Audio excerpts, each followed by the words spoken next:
I always find it strange, Dahlia season, how quickly it seems to come and go. Dahlias are probably at about a peak for this weekend, late in starting, quick in coming out, and now one or two varieties are starting to go over and past the best, but there's still varieties that are actually just reaching a peak. And when I think back to when we planted these middle of June as small plants,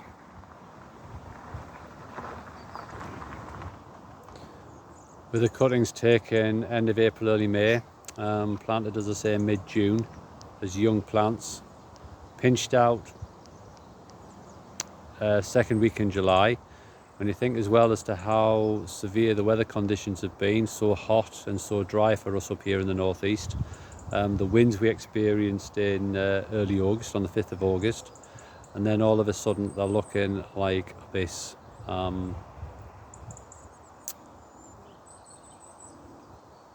I'm finding it actually quite stunning, and I see it every year just looking at these open scented varieties in front of us, or the collarettes, the singles.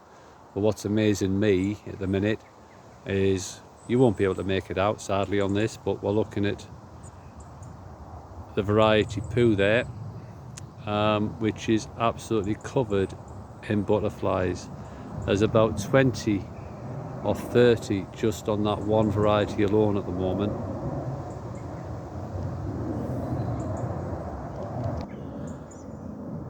And for anybody that doesn't know, we're actually right on the flight path for Newcastle Airport, so I keep having to pause this because it's obviously quite a few flights going out at the minute. But there we are, looking right across our main plot there,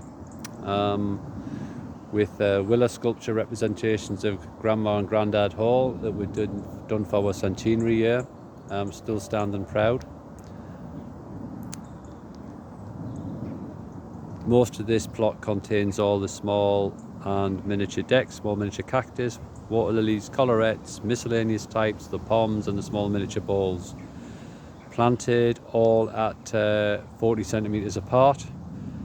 In the nets that we use, which we've had for years now, I think the last time I was able to buy these was about 30 years ago.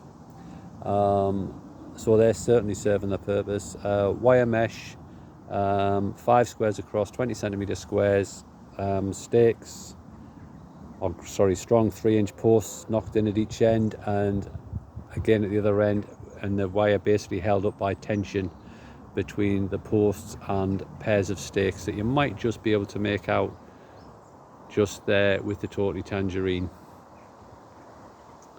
So as the plants grow, the nets are gradually lifted, and that's what gives them the support. Gone are the days where we can actually tie them all into canes.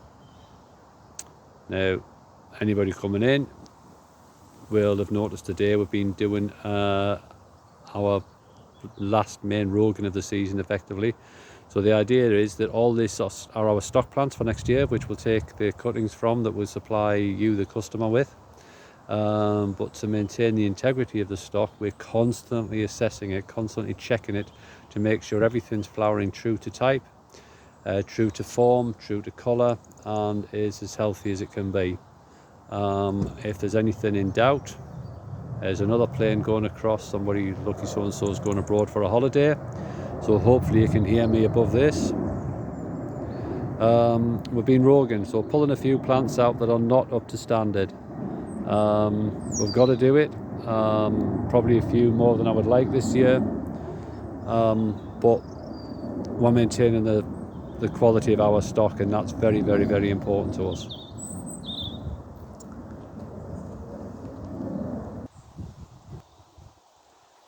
So as part of our sort of celebration, I suppose, of Dahlias this autumn, there I say, we decorated a trailer. There we go. So a bit more information for people. Believe it or not, that picture there, that banner, is just done on my phone. Just some lovely earthy colours that are some of the very, very popular tones. But for anybody that's coming up, we did these sort of storyboards that basically give a history, not the history, our growing season, which might sound daft, but it actually starts in September, when we get a chance to check all the stock, as I've mentioned, before we start lifting.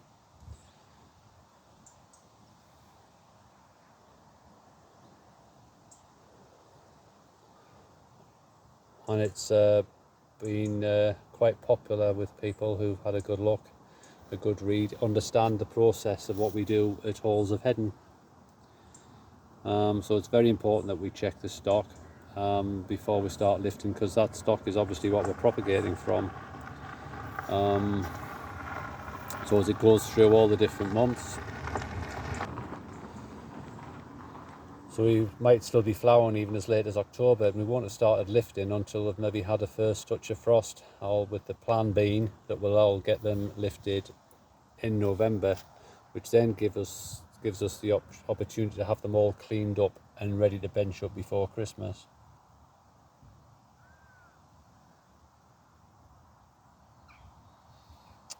Now, although there's about 7,500 dahlias and 10,000 pot tubers, we do spread the lifting out over a period just purely for logistics of finding a space on the benches, having the chance to clean them up, dry them out, and sort them before we start trimming, and then getting them all benched up,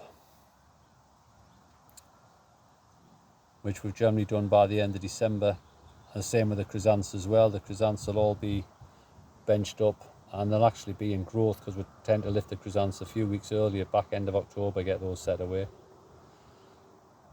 So in December there's generally growth on both. By January we've got the heats on, and there's, by the end of the month, they're already in full growth, the dahlias. We need to get them in growth early, just so we know that everything's viable, all varieties are coming away, before we've ended up with too many orders on the system and find we can't do them. But we will start taking a few cuttings in end of January, possibly used as mother stock. We'll knock one or two varieties back just to get them to produce more cuttings from the base.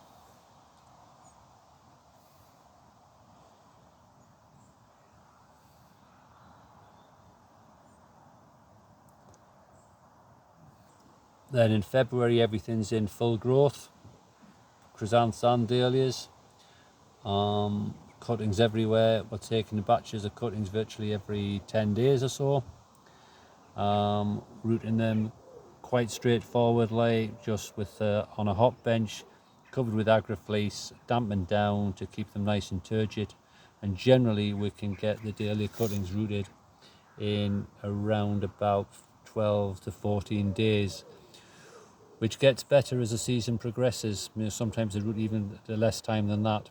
But we're planning all our production to coincide with when we need orders to go out, which is also determined as best it can by when customers request them. Obviously there's varieties that might be a little bit slower in growth, and that can affect our dispatch time, meaning some varieties might have to be held back. By April we're in full swing with up to 500 orders a week going out via Royal Mail, which we use. Orders are all collated, labels all printed off, all plants carefully packed, and we're very much appreciated all the messages that we get when people receive the plants as to how well they're packed and the quality of them when we receive them. We're still dispatching cuttings in May.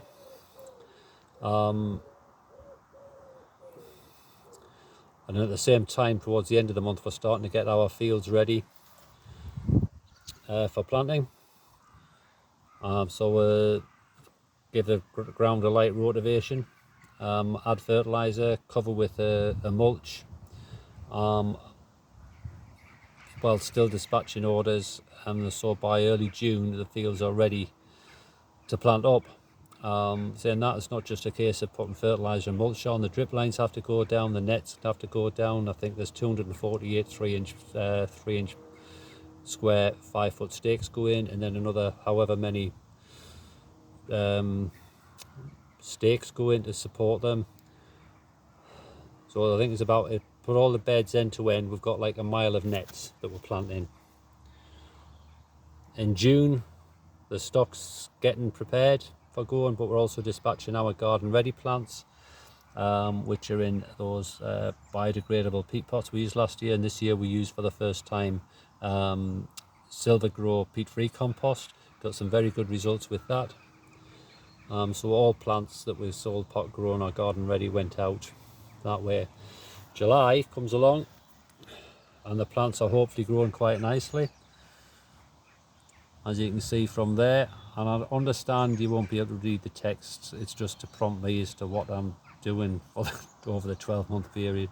They all get pinched out around about the 10th 12th of July to encourage them to break away, and as you can see from that picture there, they're breaking away quite nicely, so that's more like end of the month going just into August. Try to make sure we get plenty of water on them, because that makes a big difference as to how they grow for the rest of the season.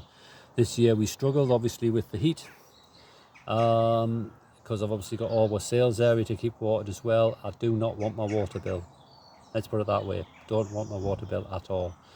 We'll start liquid feeding after about 4 to 5 weeks of them being in the ground. Initially there would have been fish blood and bone spread on the beds and some chicken pellets.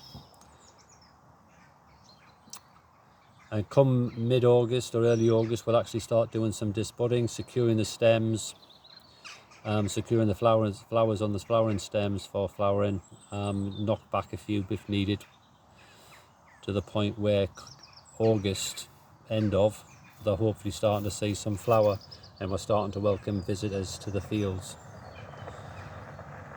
And I don't really need to show you that one. So I don't really have to show you that one, because we're back to September again. And that's where we are now. And this is a quick look at the smaller plot of the two that we have. This one has this year all the giant, large and medium flowered varieties in. We've planted 24 plants each of all the varieties. This plot, because it is so open to the west there, did get hammered in that storm a few weeks ago. And it's nice at the minute because I'm getting accompanied by some bird song from a willow warbler, and there's a robin just sat on the post there just in front of me. Birds in the trees around, the birch to one side.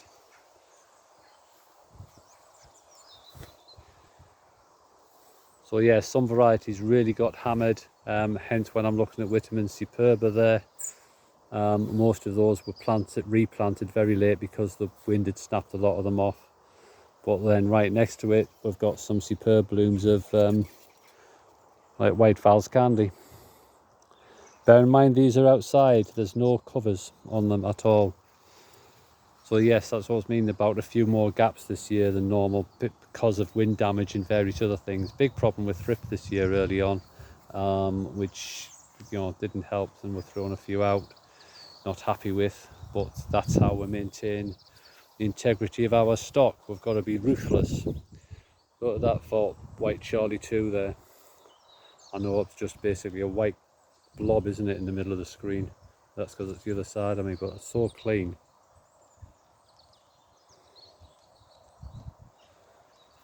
Beyond that we've got Berwick Wood, and that'll be Charlie 2, Hillcrest Candy,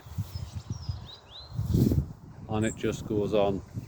Some varieties only just getting to flowering, so this one quite late is Citron de Cap, one of the fimbriated ones.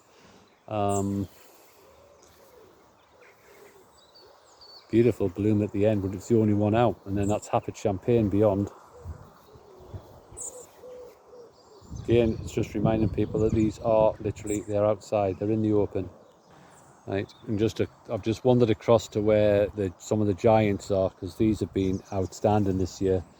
I don't think they'll be still standing though next week if all that rain comes. It's forecast over the weekend. In fact, I'm surprised there's been no damage from last weekend's dreadful weather. Saying that, we needed the rain. We were desperate for the rain. But the giants, for being outside, are probably the best I've seen them. There's no point us covering them. We're not exhibiting them. We really need the stock, and even growing in these conditions we can make sure that they're flowering as they should be. This is Millie.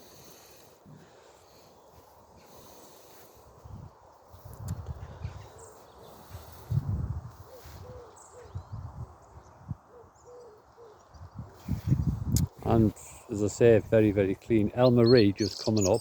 Yeah, we've been roguing 1 or 2 plants out there. El Marie coming up.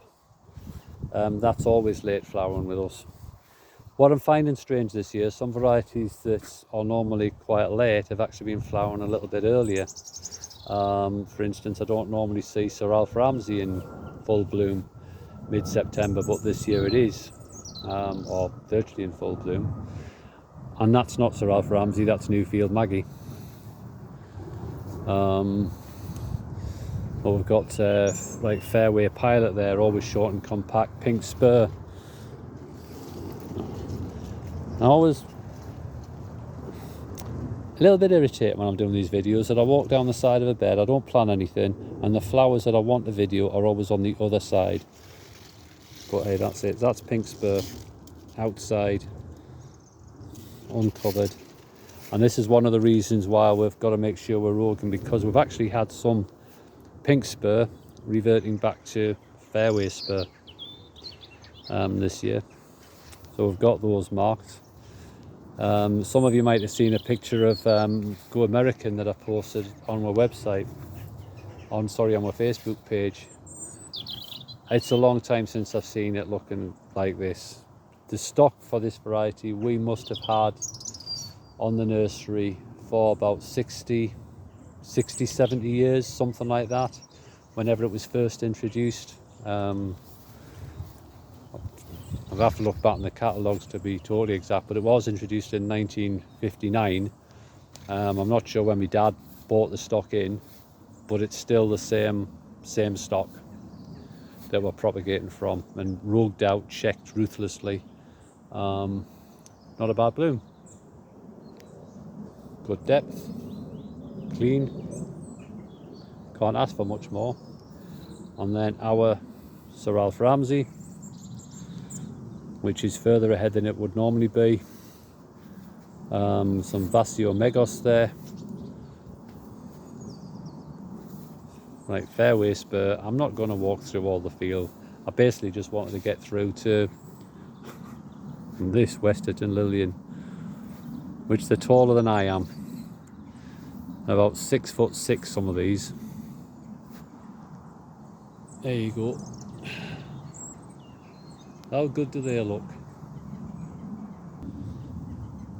It's actually nice to see the grass at the bottom of the planted area looking a bit greener, because it was straw coloured last week.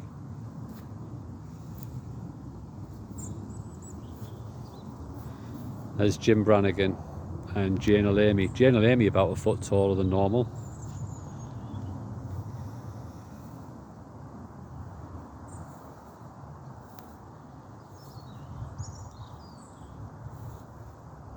Red Diamond's another old variety that's performing better this year than it did previous years.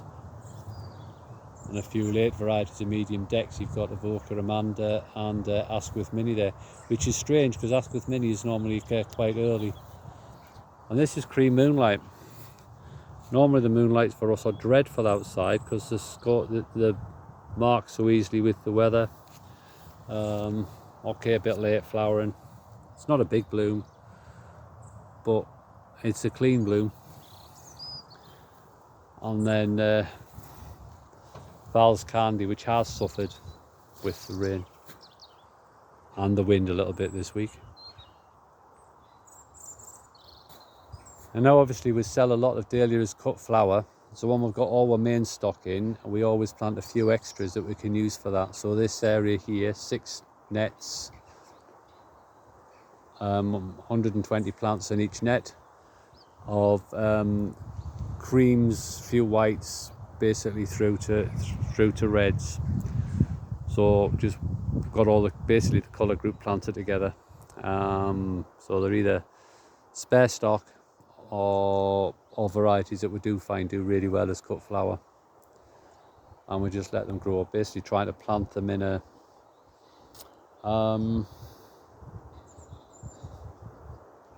can't think of the words I'm looking for. The worst thing about doing things unscripted, basically trying to plant them through from the darkest through to the lightest.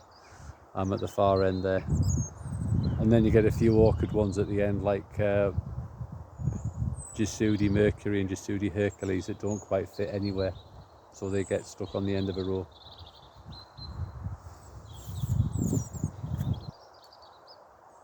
And here we are at the other end of our main plot.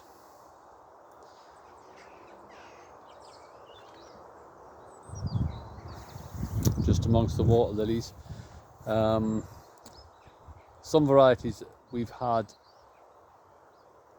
an awful lot of cutting from them going on. We've been doing an awful lot of cut flower. That's where that should have come out. So Fire Mountain, a dark leaf one, we tend not to cut. Eye Candy, the pink there, tends to be very, very popular, so we're always short of pinks we find.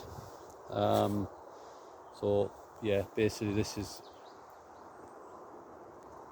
walked through, cut through every day. So I think today we've sold something like 1,000, no, about 800 stems off here. Certainly in the last 2 days, 1,000 over the last 2 days. And there's still a lot more we could go at. But at the same time, it's trying to keep a balance right between what we cut and making sure we leave plenty for people to see that have travelled. In some cases, I've just spoken to somebody today who are from Oxfordshire. I had somebody last week who was on holiday in the UK from France, and visiting here was on the list. That's quite humbling when people are travelling that far. Somebody from London last week who'd got the train up, got the bus out just to see the dahlias.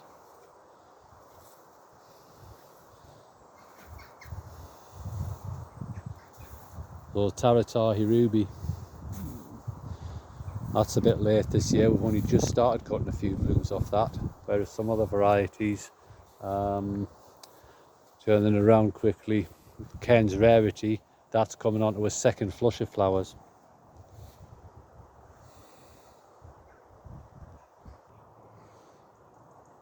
So as I'm panning around here, you'll see there's like a few gaps in the beds. And say to keep our stock quality as high as we can, we do have to be at times ruthless. Motto in the story is like, if in doubt, chuck it out. So there's a few Gwyneth on the journey today.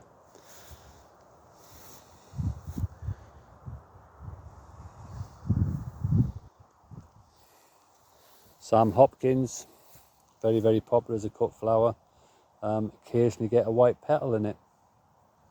Never seen a full white spot, but it does occasionally throw a white petal. We're outside there. That's a very, very good bloom of Gateshead Festival.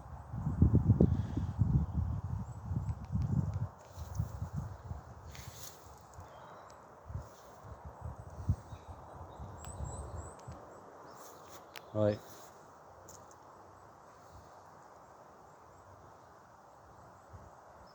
Okay, so I know I've done this for people that have asked me to video a talk that I'm planning to do on Sunday. So I know it's not quite the same, but it's the best I could come up with, because I don't think it would work videoing it on Sunday because I'll be out and about in the field. So I tried it this way. Oh, just spotted that one. How's that? Hillcrest Jersey. So anyway, going back to the fact that this was done for partial replacement for those people that can't get here on Sunday. I hope you found it useful, hope you enjoyed it, hope it's given you an idea of what we do and what we're all about at Halls of Heddon. And I couldn't do it without the support of family, our team, our dedicated team, a team of packers that come in and help out when we're busy in the spring, and basically the support of all of you. And thank you for your patience when it comes to getting plants out. We're working with nature. Nature doesn't always work to our schedules, much as we hope it might do. So every season's a challenge, and every season throws different challenges at you, and we try to cope with them as best as we can. which is all I can say. So thank you very much. As I say, thank you very much, and hopefully we might see some of you at the nursery over the next couple of weeks, because I'm sure the dahlias will still be flowering then. They might be a bit battered and bruised, but they should still be colour to see. Okay, so thank you and good night.